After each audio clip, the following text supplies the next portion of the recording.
Cordiales saludos, señoras y señores. A esta hora tenemos el gusto de conversar con el doctor Pablo Joaquín Tinajero. Él es juez de la Corte Nacional de Justicia. Es importante para nosotros como medios de comunicación presentar hacia la ciudadanía, hacia el país, el punto de vista que tienen los señores magistrados respecto al proceso de evaluación que se está desarrollando desde el mes de febrero del año 2019 por parte del Consejo Nacional de la Judicatura.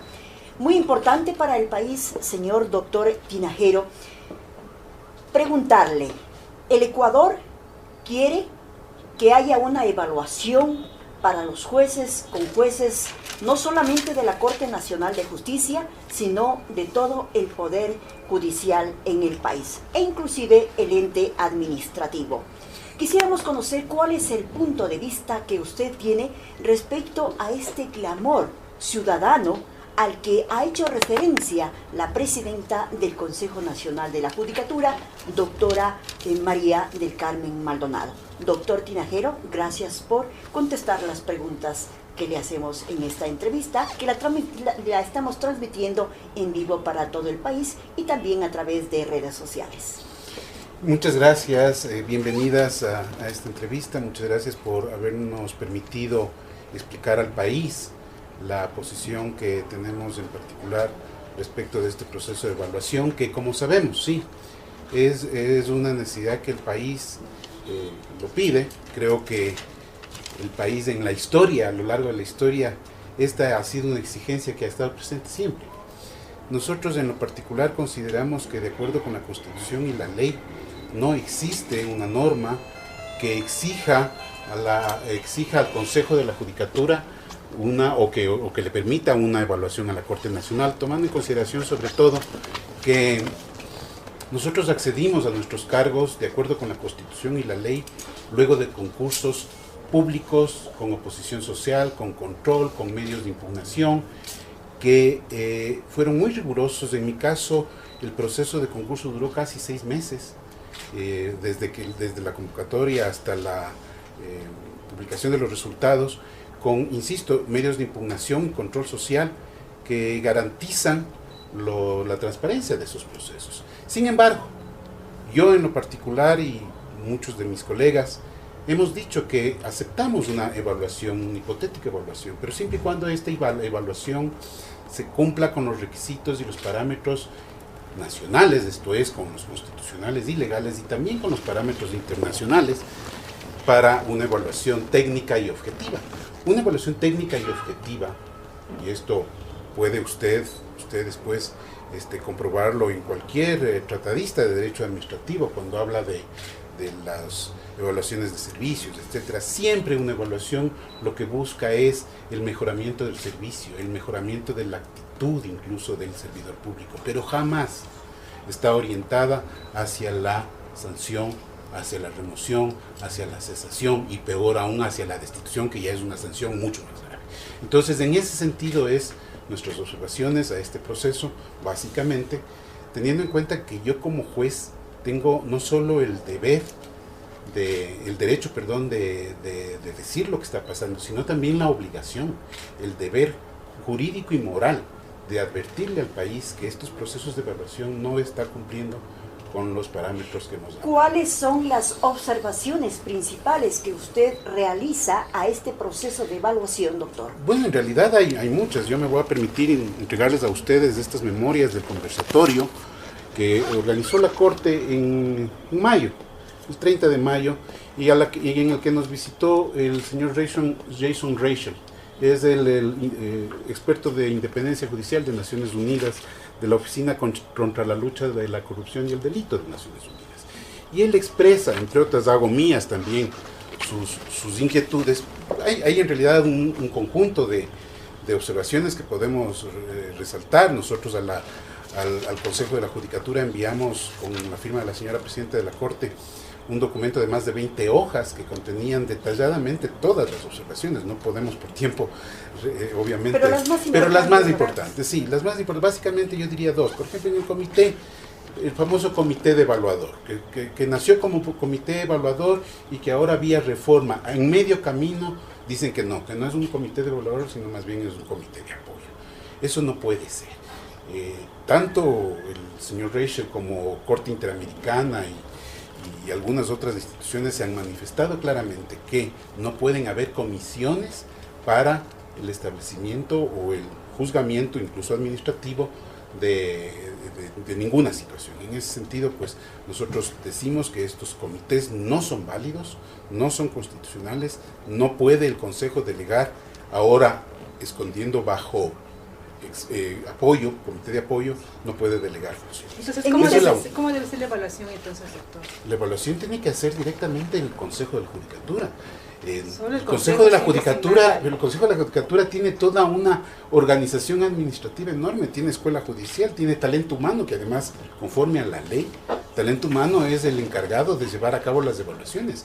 Entonces a mí sí realmente me sorprende que, habiendo técnicos que han trabajado tanto tiempo en el Consejo de la Judicatura, ahora elijan expertos, supuestamente expertos, que además, yo no tengo nada contra ninguno de ellos en lo personal, pero muchos de ellos han tenido procesos aquí en Corte, etc. ¿Quiénes, doctor? ¿Quiénes son ellos?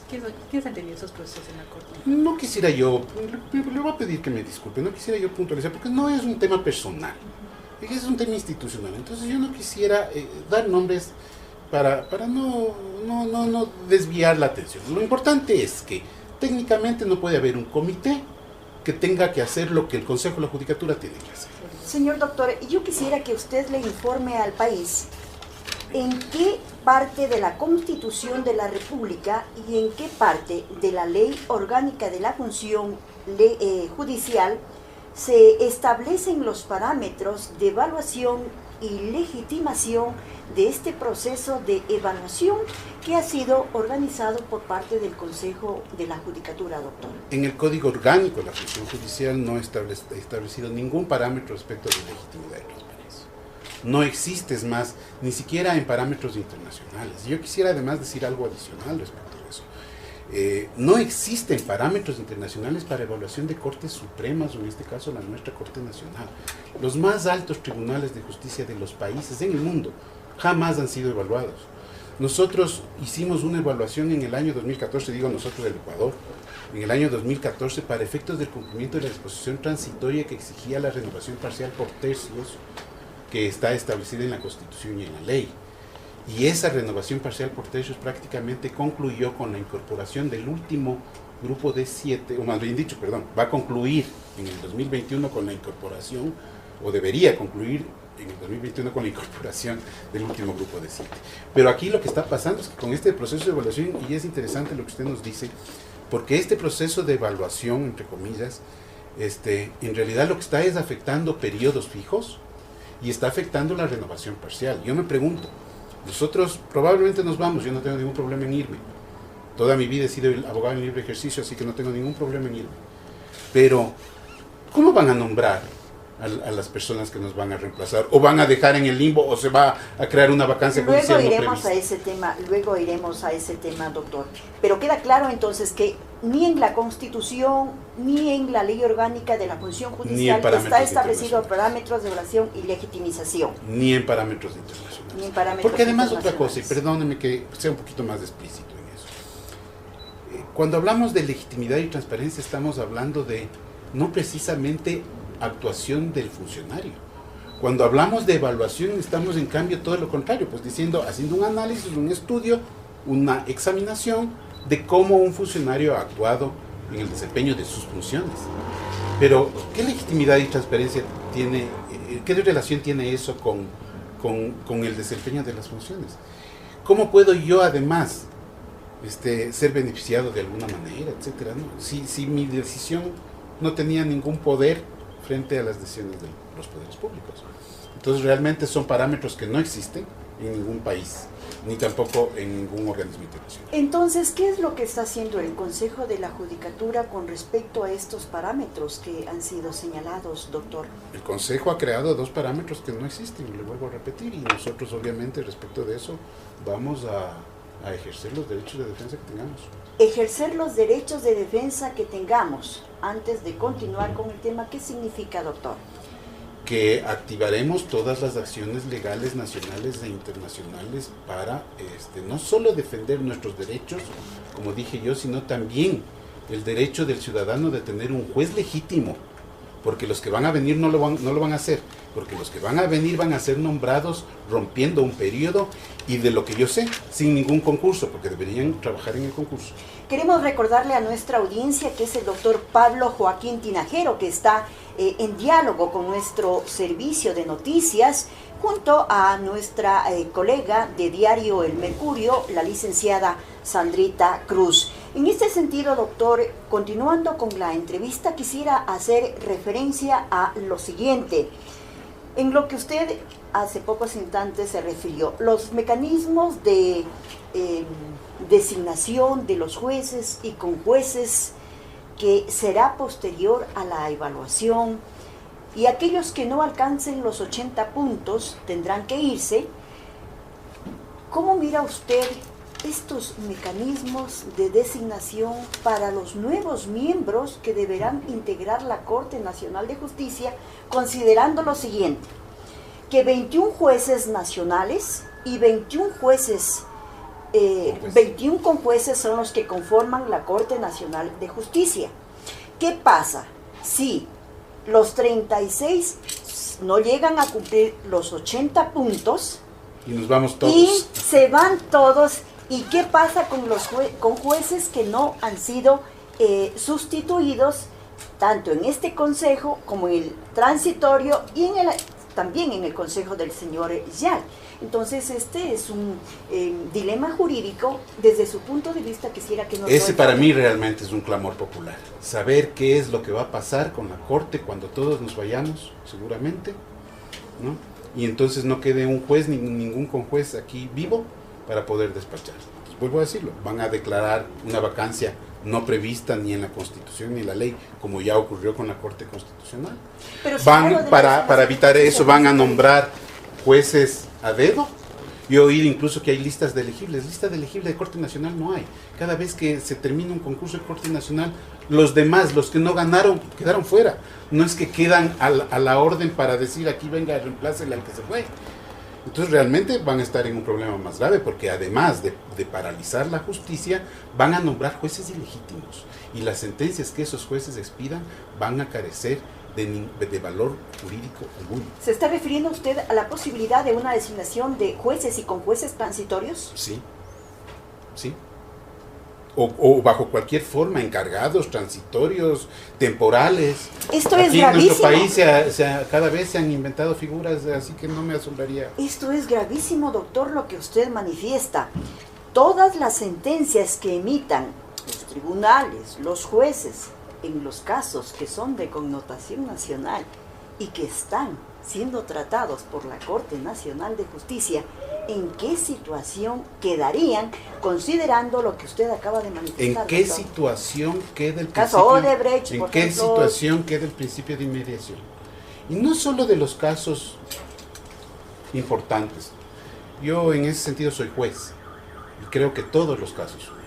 Particulares también. Me parece a mí que cualquier persona que llega a la justicia y a pedir que un juez se pronuncie sobre un caso, es para ellos el caso de su vida. Así que para nosotros todos los casos tienen su importancia, todos los casos tienen la misma responsabilidad de ser tratados con la misma objetividad, imparcialidad, independencia y conocimiento. Objetividad, parcialidad, independencia y conocimiento, pero que garantice un resultado eficaz en cuanto al procedimiento, pero si se nombran a estos jueces transitorios, de acuerdo a lo que usted ha dicho, existe el peligro de que se desvanezcan esas resoluciones. Nosotros estamos haciendo audiencias, porque yo no puedo parar, yo no puedo dejar de señalar fechas, porque la ley me obliga a señalar fechas, y a pretexto de la evaluación no puedo decir, ya voy a dejar de ser juez, entonces también voy a dejar de cobrar el sueldo. Yo no puedo dejar de señalar audiencias y de realizarlas. De hecho, hoy tengo, ayer lo tuvimos y vamos a seguir teniendo hasta el último día en que yo esté como juez. Doctor, pero lamentablemente, ¿qué pasaría si un día yo hago la audiencia y al día siguiente me voy porque no paso la evaluación? Tendrán que declarar la nulidad para que los jueces ilegítimos que nos vengan a representar hagan una audiencia también ilegítima. y tengo entendido que los jueces tienen que estudiar, pues, tienen que analizar cada caso, cada proceso. Hay procesos que tienen 100 cuerpos, y eso no lo pueden hacer de la noche a la mañana. El transitorio significa que está un determinado tiempo, doctor. Así es. Finalmente la casación, nosotros hacemos casación, exige una técnica para el juez también. No es lo mismo que una instancia, no es que tengamos necesariamente que ver todo el expediente, todos los 100 cuerpos, pero sí resolver y empaparse con responsabilidad. En materia contenciosa administrativa muy compleja, por ejemplo, tenemos una maraña, perdón la expresión un poco común, de leyes que se entrecruzan y de reglamentos y de normas dispersas. ¿Cómo podemos ir a una audiencia a resolver si no sabemos cuál es la norma jurídica, más allá del planteamiento del recurso de casación? Tenemos que resolver en base, conforme manda la ley, en base de las normas jurídicas aplicables al caso. Si no estudiamos el caso con la responsabilidad que nos exige, entonces muy difícil vamos a poder resolver. Y eso se puede corroborar porque tenemos entendido que existen miles de causas relacionadas al tema administrativo. Sandrita, ¿tú tienes otra pregunta para nuestro...? Sí, yo le quería preguntar, doctor, está un poco precisando, ¿no es cierto? Usted decía que ya existiría una lista de elegibles de los... Se dice, no, yo no puedo precisar eso, se dice que hay ya listas, nombres, candidatos. No podría yo tampoco decir quiénes, ni si asegurar tampoco, pero lo que yo estoy diciendo es que me preocupa el sistema, en definitiva, lo que yo digo es que me preocupa el sistema de reemplazo. ¿Cómo vamos a ser reemplazados? Porque ahí ya no solo van a tener que soportar una demanda de los jueces que nos van a destituir y remover ilegalmente, van a tener que soportar un cúmulo enorme de demandas producidas en juicios que van a ser ilegítimos. Pero usted va a pasar los 80 puntos, doctor. Usted se va a quedar en la corte. Muchas gracias por eso. Más allá de eso, pues yo tengo mi obligación de decirle al país cómo está el proceso caminando. Yo le quería preguntar algo adicional nomás. ¿A qué atribuye usted este proceso? Es decir, ¿a qué busca este proceso, como decía usted al inicio, doctor? Yo creo que deberíamos revisar la historia del país. Cuéntenos usted. No, la historia está ahí escrita, ¿no? Es decir, han habido ya, claro, por supuesto, han habido siempre los intentos. Doctor, y cuando hablamos de los intentos y de la historia, debemos recordar a la opinión pública que con la Constitución que fue aprobada en Montecristi pasó de Corte Suprema de Justicia a Corte Nacional de Justicia. Y en ese sentido, doctor, cuando se creó el Consejo Nacional de la Judicatura, se le dio atribuciones como el tema relacionado al error inexcusable, al tema del control disciplinario. Antes de concluir la entrevista, quisiera hacerle la consulta respecto a las funciones, a las atribuciones que tiene el Consejo de la Judicatura, situación que se ha convertido en expectativa del país, porque unos dicen que son miembros al haber sido designados por parte de algunas dependencias como Fiscalía, Ejecutivo, Legislativo, la misma Corte Nacional de Justicia es un órgano colegiado, entonces que habría cierta politización y que por eso sería el tema lo del control disciplinario. ¿Cuál es su punto de vista respecto al tema y cuándo han sido denunciados algunos casos por este tema de corrupción y aplicando el error, el control disciplinario lo hace el Consejo de la Judicatura? Bueno, yo le agradezco, la pregunta es realmente para mí muy importante, tomando en consideración además, y lo tengo que decir, que yo fui subdirector nacional de control disciplinario, y lo digo sin ningún problema de decirlo. En su currículum está, doctor. Así debe ser, yo no escondo absolutamente nada. A ver, en los temas de corrupción, creo que quisiera dividir un poquito la respuesta. Los temas de corrupción, evidentemente, yo creo que nadie puede tolerarlos y nadie puede defender jueces que pues cometen cosas que no deben hacer. En estos últimos días hemos visto nomás incluso noticias bastante alarmantes. Nosotros, yo en lo particular, jamás voy a defender hechos de corrupción. Todo lo contrario, siempre he estado dispuesto a sancionarlos en la medida de mis posibilidades y de mis competencias. En cuanto al régimen disciplinario, me parece muy interesante y yo sí quisiera decir ahí varias cosas. Primero, que respecto del régimen disciplinario existen varios sistemas en el mundo, ¿no? unos sistemas más rigurosos que otros. Tal vez el sistema español es bastante riguroso, ¿no? Y casi todo el poder disciplinario, la potestad sancionadora, es ejercida por los más altos tribunales, ¿no? En España, en otros países, también México también tiene un sistema bastante similar, etcétera. Nosotros hemos adoptado, si se quiere, una especie de sistema mixto, en el cual las vertientes, y no es que yo diga que estoy de acuerdo, no, yo digo lo que dice la ley, ¿no es cierto? La vertiente de una infracción puede ser de oficio, a petición de parte, ¿sí? Y en el caso del error inexcusable, tiene, así como está ahora, ¿sí? Tiene tres vertientes, es decir, de oficio, por denuncia o por queja. Entonces, así es como está ahora.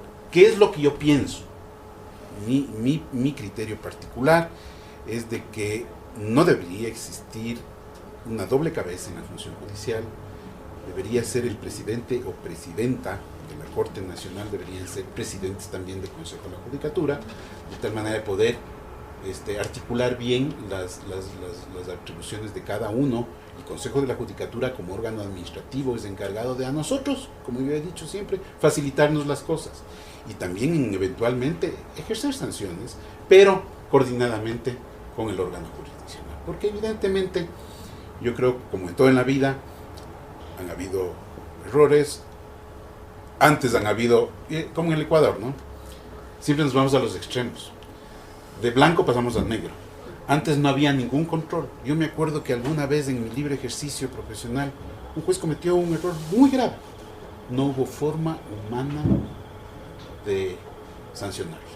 Y entonces ahí había el espíritu de cuerpo, que defendían a los jueces, hagan lo que hagan.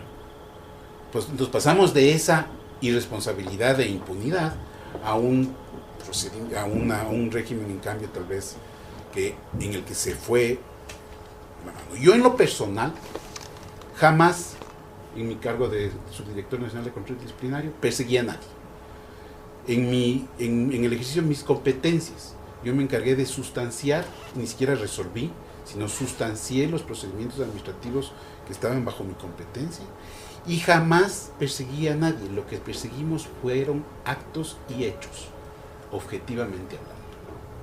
Doctor, la evaluación moral está pegada a la ley, la evaluación moral que inicia ya. No, ese es otro de los parámetros que no existe en ninguno de los parámetros internacionales. Por eso usted no estuvo ayer en el sorteo de esta evaluación. Básicamente moral, porque también de causas. yo mandé un delegado, mi delegada, una persona de confianza mía, pero básicamente yo tenía muchas cuestiones que hacer aquí. Eso era un acto administrativo de sorteo de causas que podía o no podía estar. Pero yo voy a estar en la evaluación. Tengo muchas ganas de ir a la evaluación. ¿Por qué tengo muchas ganas de decir? ¿Pero por qué no es porque dicto las sentencias como las dicto. ¿Por qué no es legal la evaluación oral? Porque no existe ningún parámetro de evaluación oral. Porque además esa evaluación oral va a poner en duda la seguridad jurídica. ¿Qué va a pasar el momento en que digan que una sentencia, los comisionados y los miembros del Consejo dicen que no se van a meter en la evaluación de la sentencia, pero van a hacer análisis de razonabilidad, lógica y comprensibilidad? Y esos parámetros son los que utiliza la Corte Constitucional para analizar los casos en los que vienen por acción extraordinaria de protección a conocimiento de la Corte. Es decir, pero eso es un análisis jurisdiccional puro, pues. Si me dicen que mi sentencia es ilógica, ¿qué va a pasar? ¿Qué va a pasar con la persona que perdió? Y con la que ganó también. ¿Mediante norma, doctor? No, ni siquiera mediante norma, mediante acto administrativo. Mediante acto administrativo están reformando la ley. Doctor, agradeciéndole por su tiempo al habernos contestado algunas inquietudes, yo quisiera preguntarle, me hubiera gustado hacerlo directamente a la presidenta de la Corte Nacional de Justicia, pero ahora que tenemos la oportunidad de estar con usted, quisiera hacerle una pregunta y que tiene relación a su punto de vista, preguntarle cuál es su punto de vista de cómo mira a la Corte Nacional de Justicia en su integración posterior a la evaluación de jueces por parte del Consejo de la Judicatura. Su punto de vista, doctor. Bueno, yo ya lo dije, ¿no? Mi punto de vista es que veo con mucha preocupación que cualquier procedimiento que adopte el Consejo para reemplazarnos va a ser ilegal, va a ser inconstitucional. Y entonces la designación de cualquiera de las personas que vengan, con méritos o sin ellos, no se trata de eso, no se trata de temas personales, sino de los procedimientos adoptados. Están alterando la seguridad jurídica, están violando principios de competencia, entonces no van a poder eso convalidarlo de forma libre. Insistía en la pregunta precisamente, doctor, porque si hay un argumento válido jurídico respecto a la nulidad de lo actuado, acudir a los organismos internacionales para que con el transcurrir del tiempo sea el Estado quien pague a lo mejor errores, desaciertos cometidos dentro de un proceso que está determinado en la Constitución, pero a parámetros que, según usted lo ha dicho, no están establecidos claramente. Así es, y lamentablemente a mí me parece que ese es el único y el último camino que nos queda. Nosotros hemos tratado de llegar por todos los medios posibles, hacer entender que no somos sujetos de evaluación y peor con esos fines, que no podemos poner al país en el riesgo que están poniendo, que lamentablemente el país no aprende. Y eso uno siempre piensa, no, ya dicen, esta es la última vez. Y cada 4 años o cada 5, cada 6 años es la última vez. Y después de 10 años, cuando vienen las sentencias, dicen que es la última vez que pagan indemnizaciones, pero esto se repite. Queremos agradecer al doctor Pablo Joaquín Tinajero, juez nacional de la Corte de Justicia. Importante haber dialogado con usted, doctor, porque es valioso que la colectividad ecuatoriana conozca también el punto de vista que tiene el otro lado, en este caso los jueces que van a ser evaluados. Agradecemos su gentil atención a estas preguntas que han sido respondidas por usted, que es al pueblo ecuatoriano, que es a las ecuatorianas, a los ecuatorianos. Nosotros solamente cumplimos un papel como interlocutores. Y yo quiero decir algo al respecto. Claro, yo sí, siempre doctora. estaré dispuesto a que me evalúe el pueblo ecuatoriano, a dar mi rendición de cuentas al pueblo ecuatoriano. Lo hago en las audiencias públicas, a veces incluso con un temperamento. Tengo temperamento, y por eso yo digo que a mí nadie me dice lo que tengo que hacer, porque tengo temperamento. Agradezco al doctor Tinajero y, haciendo referencia al doctor, a lo que manifestaba el doctor a presentar las quejas ante organismos internacionales, el derecho de repetición en muchos casos no ha sido reclamado. ¿Por quién? Por la Procuraduría General del Estado, que es el representante de nosotros como Estado. No ha sido reclamado el derecho de repetición, y que ese también es un tema que debe ser analizado por los medios de comunicación y por la sociedad ecuatoriana, porque tienen que devolvernos aquellos dineros que han sido pagados por errores que han cumplido, ya sea por carácter político, por equivocaciones jurídicas, etcétera, etcétera, etcétera. Nuestro agradecimiento, doctora, a usted por habernos permitido esclarecer un tema que es de interés nacional. Muchísimas Mi agradecimiento gracias. También, y siempre a las órdenes. Muchísimas gracias. Regresamos a Estudios Centrales. Somos lo más importante en materia informativa, directamente desde donde se origina la noticia. Volvemos.